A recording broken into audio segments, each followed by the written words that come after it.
नमस्कार किसान मित्रों। आज हम यहाँ बाजरे की फसल के अंदर आए हैं, बाजरे के खेत के अंदर आए हैं। और आज के इस वीडियो के अंदर मैं बताना चाहूँगा जो बाजरे के अंदर खरपतवार होते हैं उसका रासायनिक विधि से अपन नियंत्रण कैसे करें। खरपतवार नियंत्रण करने की वैसे तो तकनीकें अलग अलग है। अपन यांत्रिक भौतिक तरीके से भी करते हैं, जैसे अपन निराई गुड़ाई करके खरपतवार नियंत्रण कर लेते हैं।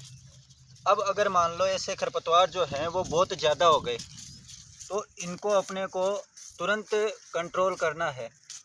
तो वो कौन सी दवाई है तो उससे अपन कंट्रोल कर सकते हैं और उससे अपने जो बाजरा है उसको नुकसान भी नहीं होगा। उसकी प्रयोग की विधि क्या होती है, वो मार्केट में आसानी से मिलती है कि नहीं मिलती है, इन सब चीज़ों पर इस वीडियो के अंदर अपन चर्चा करेंगे। तो मैं बताना चाहूँगा बाजरे की फसल के अंदर, या अपन बोल सकते हैं जो जवार की फसल है, मक्के की फसल है, उन सब के अंदर लगभग लगभग एक ही प्रकार के खरपतवार लगते हैं। जैसे सांवा हो गया, जंगली चौलाई हो गई, दूब घास हो गया, और भी बहुत सारे खरपतवार होते हैं जैसे पत्थर छट्टा हो गया। तो इन सब के नियंत्रण के लिए अपने को एक ही दवाई लगानी पड़ती है इसके अंदर। और वो दवाई जो है वो खरपतवारनाशी है, उसका नाम होता है एट्राजिन। और ये एट्राजिन जो खरपतवारनाशी है वो बहुत कंपनियां हैं उनकी मिल जाती है मार्केट में, बहुत सारी कंपनियां हैं। लेकिन अब जब आप इसकी खरपतवारनाशी काम में लो तो उसके अंदर देखना जो एट्राजिन नाम की खरपतवारनाशी है वो उसके अंदर अपने को काम में लेनी है। और एट्राजिन 50% WP के नाम से आएगी। कंपनियां और भी अलग अलग हो सकती है लेकिन ये काम में लेनी है। अब दूसरी बात, इसकी मात्रा अपने को कितनी लेनी है। तो 1 हेक्टेयर जो भूमि है उसके अंदर खरपतवार नियंत्रण के लिए अपने को इसकी मात्रा चाहिए, जो एट्राजिन है उसकी मात्रा चाहिए आधा किलो, या अपन बोल सकते हैं 0.5 किलो मात्रा चाहिए।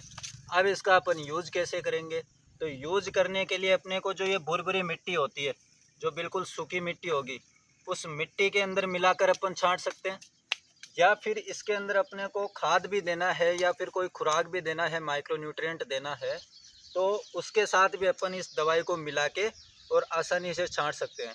और सबसे बढ़िया इसका यूज है वो रहेगा मिट्टी के अंदर, या जो बारीक वाली अपनी बजरी आती है उसके अंदर अपन इसको मिला के और फिर छांटेंगे तो उससे बहुत जल्दी कंट्रोल होगा।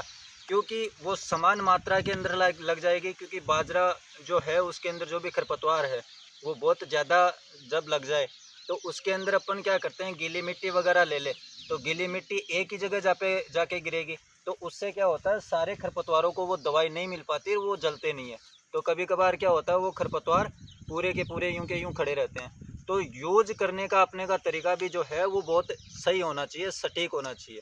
तो इसको अपन यूज कैसे करें, तो मैं बता रहा हूँ कि जो भी बजरी वगैरह है, बारीक वाली बजरी, उसके अंदर अपन मिलाकर छांटेंगे तो क्या होगा, बजरी के जो कण होते हैं वो अपन बिखेरेंगे तो पूरी एक सार मात्रा के अंदर पूरे खेत में लग जाएंगे।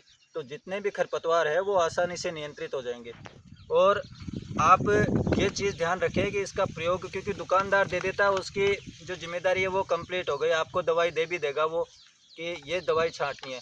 लेकिन अपने को मात्रा का ध्यान रखना चाहिए कि कितनी अपन मात्रा ले, ज़्यादा भी नहीं ले, ज़्यादा लेंगे तो फिर ये जो पौधा है उसके ऊपर फ़र्क पड़ेगा और ये बिल्कुल बौना रह जाएगा, वो रिकवर करने में उसको टाइम लगेगा।